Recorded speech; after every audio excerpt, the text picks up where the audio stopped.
राष्ट्रीय शैक्षणिक धोरणात वेगवेगळे प्रयोग केले जात आहेत. विद्यार्थी हा परीक्षार्थी नव्हता, त्याचा सर्वांगीण विकास करण्याच्या दृष्टीने काम सुरू आहे. अनेक राष्ट्रांच्या तंत्रज्ञानाची भूक भागविण्यासाठी भारताकडे विचारणा होत असून भारतातील तरुणांनी जगावर राज्य करावे, यासाठी पुढचा 25 वर्षांचा सुवर्णकाळ आहे. आयुष्यामध्ये सकारात्मक बदल करण्याची ताकद शिक्षणात आहे. पुढची पिढी चांगली व सक्षम होण्याकरिता शैक्षणिक संस्था कार्य करतात, असे मत पुणे विद्यापीठाचे कुलगुरू डॉक्टर पराग काळकर यांनी व्यक्त केले. आदर्श शिक्षक पुरस्कार वितरण सोहळ्यांतर्गत आदर्श शिक्षण संस्थाचालक म्हणून सिंहगड टेक्निकल इन्स्टिट्यूटचे संस्थापक अध्यक्ष प्राचार्य M.N. नवले, आदर्श कुलगुरू म्हणून विश्वकर्मा विद्यापीठाचे कुलगुरू डॉक्टर सिद्धार्थ जबडे, आदर्श प्राचार्य म्हणून टिकाराम जगन्नाथ महाविद्यालयाचे प्राचार्य संजय चाकणे आणि H.V. देसाई महाविद्यालयाचे डॉक्टर गणेश राऊत यांना आदर्श शिक्षक पुरस्काराने गौरविण्यात आले. पुणेरी पगडी, सन्मानपत्र, सन्मानचिन्ह असे पुरस्काराचे स्वरूप होते. जाधावर ग्रुप ऑफ इन्स्टिट्यूटच्या वतीने 8वा राज्यस्तरीय आदर्श शिक्षक पुरस्कार प्रदान सोहळा नरहे येथील प्राचार्य डॉक्टर सुधाकरराव जाधवर सभागृहात आयोजित करण्यात आला होता.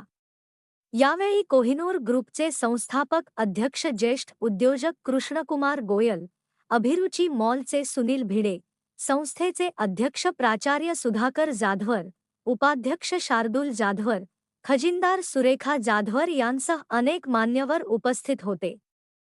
परंपरा आहे जी आपल्याला ऋषीमुनींनी घालून दिलेली आहे. मातृपितृ देवो भव, आचार्य देवो भवची जी परंपरा आहे, तोच परंपरा पुढे घेऊन जाण्याचा प्रयत्न हा जाधव ग्रुप ऑफ इन्स्टिट्यूटच्या माध्यमातून हा आपण त्या ठिकाणी करतो. म्हणजे मी आदर्श शिक्षक नाही, तर मी धडपडणारा शिक्षक आहे. गेली 30 वर्ष यश आणि अपयश, हार आणि प्रहार, दाद आणि प्रतिसाद, स्तुती आणि निंदा, प्रकाश आणि अंधार, ओवी आणि शिवी, पास आणि नापास या सगळ्यांचा सामना करत करत करत गेली 30 वर्षांचा प्रवास इथवर आलेला आहे. खरं म्हणजे माझ्या आयुष्यामध्ये मी शिक्षक व्हायचा निर्णय 5वीला घेतला. त्याचं सगळ्यात महत्त्वाचं कारण असं होतं, माझ्या आयुष्यात जे शिक्षक आले ते माझ्या आयुष्यात आलेले शिक्षक झाडाच्या सावलीच्या रूपाने आले.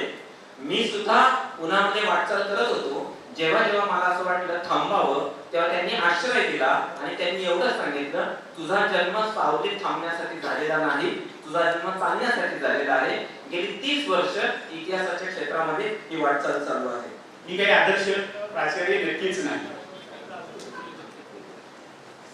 एकत्र असण्याचं अर्थात मी त्याच्यावर सध्या काम करतो आहे. देवक या विषयावर, म्हणजे हिंदू पद्धतीच्या देवकांवर मी सध्या काम करतोय आणि म्हणून मी हा उल्लेख मुद्दामून केला. अर्थात गेली 40 वर्ष शिक्षक क्षेत्रात काम करतो आहे. मुलग्याच्याच भाकरी खाणारे आणि मुलग्याचंच कडाक खाणारे आणि तुला जे काही बुद्धिमत्ता आहे त्याच्यावर आपल्याला केलं पाहिजे. आणि हे जे काही असे वेगवेगळे इनिशिएटिव्ह आहेत ते करून आपण पुढे जाण्याची गरज आहे. शिक्षकांचा बदल आहे. या सगळ्यामध्ये मी शेवटचं बोलतो की या सगळ्याचा पाया हा शिक्षक आहे. आणि अनफॉर्च्युनेटली असं होतंय की शिक्षक आणि शिष्य याच्यातले घटक हे एज्युटेक नावाचा जो काही गोंडस शब्द आला, एज्युकेशनल टेक्नॉलॉजी, त्याच्यामध्ये हळूहळू शिक्षक हा नाहीसा होतोय का काय? कारण एज्युकेशनल टेक्नॉलॉजी म्हणजे ऑनलाईन कोर्सेसमध्ये शिक्षक पण आहे, कंटेंट पण आहे, शिक्षकच डिलिव्हर करतोय. पण मला आय फर्मली बिलीव्ह की शिक्षक आणि शिक्षण, एज्युकेशन हे नुसतं शिक्षक आणि शिक्षण नाही, शिष्य नाहीये, तर शिक्षक आणि शिष्य यातलं नातं आहे. आर्टिफिशियल इंटेलिजन्सचा एवढा मोठा उपद्व्याप होणार आहे, काय काय होणार आहे. शिक्षक सुद्धा रिप्लेस होईल आर्टिफिशियल इंटेलिजन्समुळे. You may not need the teachers, परंतु ते चालवायला जसं गाडीला ड्रायव्हर लागतो तसं कुणी तर शिक्षक असेल तर होणार नाही. आज सरांबरोबर इथं बसून या पुरस्कार अनुभवताना निश्चितपणे मला आनंद वाटतो आहे.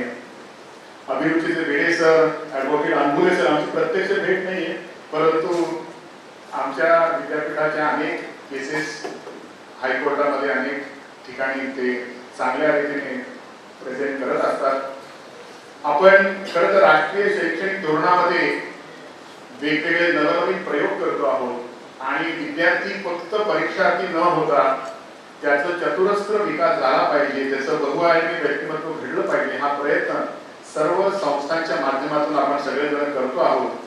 ज्या डेमोग्राफिक डिव्हिडंडचा उद्देश झाला, खरं तर मागच्या 15 दिवसापूर्वीच आपल्या महाराष्ट्र शासनाला अशी विनंती जर्मन काउन्सिलेटकडे झाली आहे की त्यांना पुढच्या काळात 5 टेक्नॉलॉजी साधी मुलं जर्मनीमध्ये नोकरीसाठी पाहिजे आहेत आणि महाराष्ट्र शासनाबरोबर ते करार करायला सुद्धा तयार आहेत.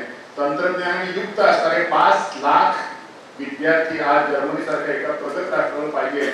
माझ्याकडे अनेक राष्ट्रांच्या ज्ञानाची, अनेक राष्ट्रांच्या तंत्रज्ञानाची भूक भागवण्यासाठी भारताकडे आज विचारणा होत आहे. त्यामुळे हे राष्ट्रीय शैक्षणिक धोरण जेव्हा राबवत असतो आपण, तेव्हा आपल्याला लाईफलाईन लॉंग एज्युकेशनचा सुद्धा विचार केला पाहिजे. आणि जसं वर्गातलं शिक्षण महत्वाचं आहे, इंटरॅक्शन महत्वाचे आहे, बहुआयामी व्यक्तिमत्व तयार करणं महत्वाचं आहे, तसंच आपल्या जगाला, आपल्या या तरुणांनी आपल्या जगावर चांगलं राज्य करावं, ज्याला आपण म्हणतो की जो अमृतकाळ आपला आहे पुढच्या 25 वर्षामध्ये जे आपले तरुण आहेत ते या सगळ्या प्रगतीसाठी तयार होतील आणि जगातल्या अनेक नामवंत कंपन्यांमध्ये आपलं कार्य निश्चितपणे देतील. आणि मी नेहमी मोठी स्वप्न पाहिजे आणि मोठी स्वप्न पाहून त्या स्वप्नांचा